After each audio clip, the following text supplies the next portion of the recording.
Doink. Hello, I'm Kennedy. I'll be your hostess this evening, along with Reason Magazine editor-in-chief Matt Welch.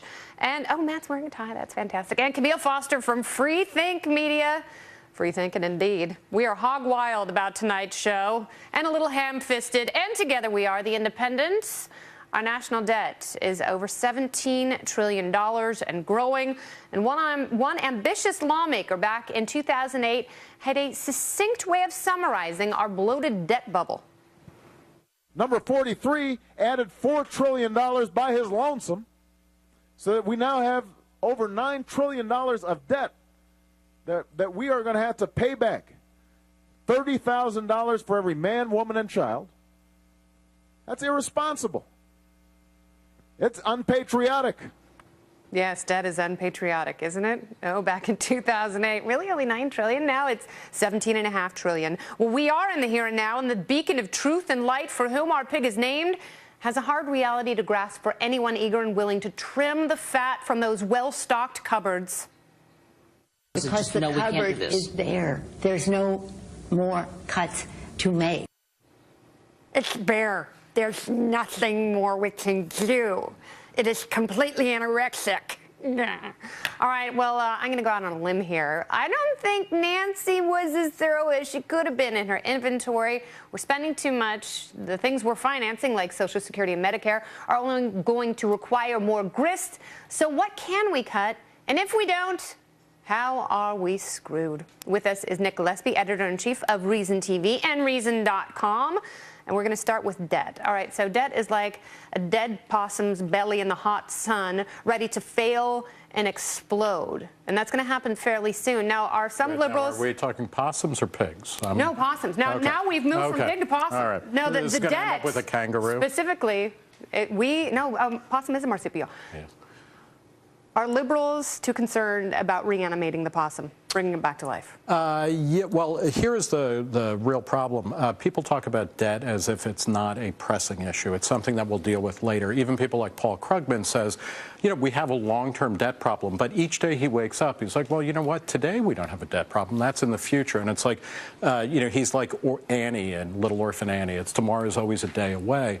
But the fact is that debt is already choking our ability to maneuver in the economy, and it's destroying the future for all of us at this table, plus the pig, plus our kids. How so specifically? How is it choking? What is a modern example of? Okay, well, first off, debt is a problem because it has to be paid at some point, and we are now at a point where it's over 100% of the whole economic activity. We cannot grow our way out of this, so that implies either steep benefit cuts in the future or tax increases in the future, or now, actually, we have raised taxes over the past couple of years. So right there, it's already strangling things. It injects a lot of uncertainty because people in the economy don't know when those tax cuts are going to come. They don't know when inflation is going to come or if it's going to come. When is spending going to be cut? And as a result, you kind of get frozen into place, and you can't act the way that you would normally. Within 10 years of the moment that we're sitting right now, debt service, the annual service interest payments on the debt, is going to exceed the amount of money we spend on defense.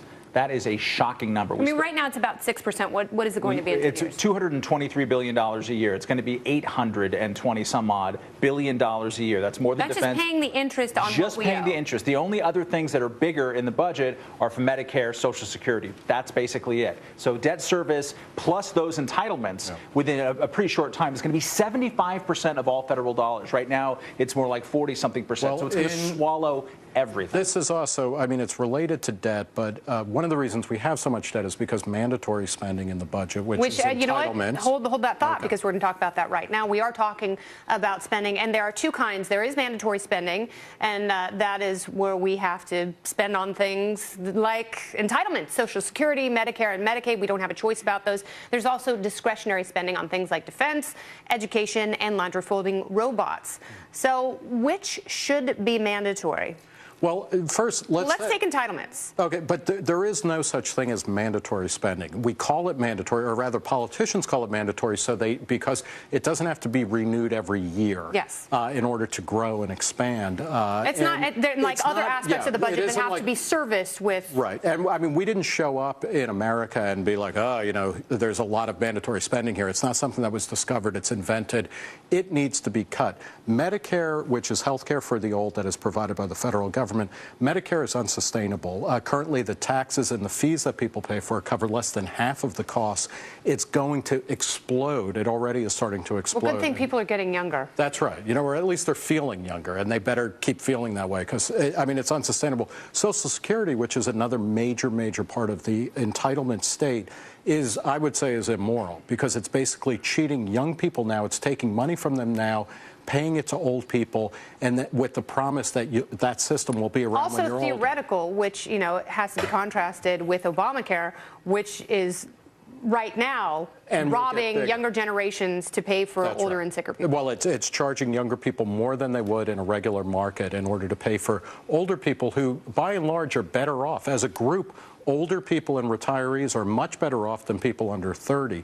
And one of the reasons is because all of your payroll taxes, your FICA taxes, goes to programs that pay old people who have savings and who have a safety net they've created over a lifetime of work. And here's a bit of good news. People are living longer, and there are more old people to live longer.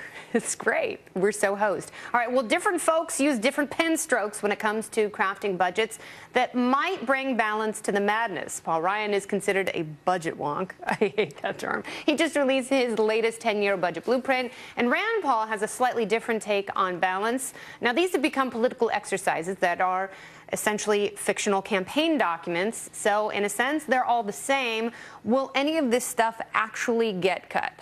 No, is the quick answer. The longer answer, which is I think more interesting, is that Paul Ryan now has gone from balancing the budget in 2063, which is what he was planning in his great long-range plan a couple of years ago, to balancing it in 20 years. And now he's going to balance it in 10. So it means that the Rand Paul argument, which is balance it in 5, let's actually cut 4 departments and federal agencies here. And have a flat tax and cut defense spending, which is something that the Ryan budget doesn't do. Does not, right. Nor does the Obama budget in the long term either. So it shows that the political reality is changing. That doesn't necessarily mean that the policy reality is changing. Important thing to remember about the policy reality, in 2000, the federal government spent $1.8 trillion.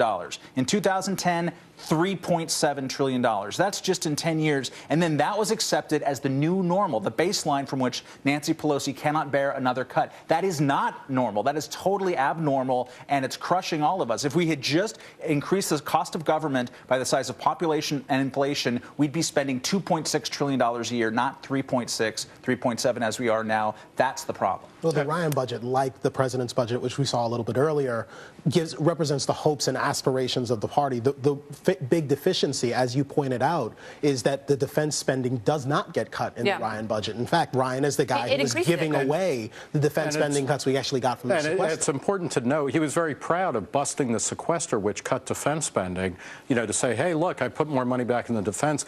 Defense went up by about 70% between 2000 and 2010. It's not like we're ending 2 major wars, but the Pentagon is saying, oh, well, you can't end those overseas contingency operation funds, which you could be as much as a couple $100 billion a year on top of the base military budget, because we're using that now to cover regular expenses. So don't cut us.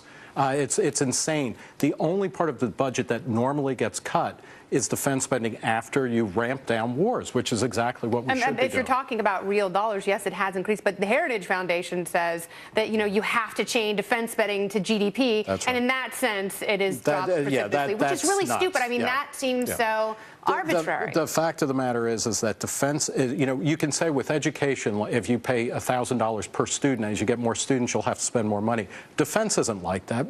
We have the same borders, and we have the same threats to face in the past. It's not because we have 300 million people, we need, more than if we had 150 million people. We're defending a perimeter, and that perimeter is not growing.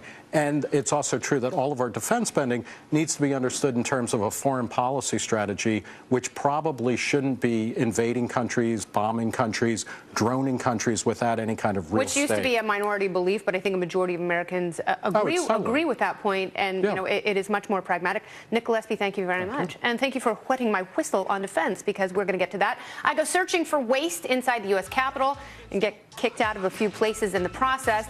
And why is government spending $1 trillion on planes that may never fly? Smells like bacon. It's the Independence. Hi, Pelosi.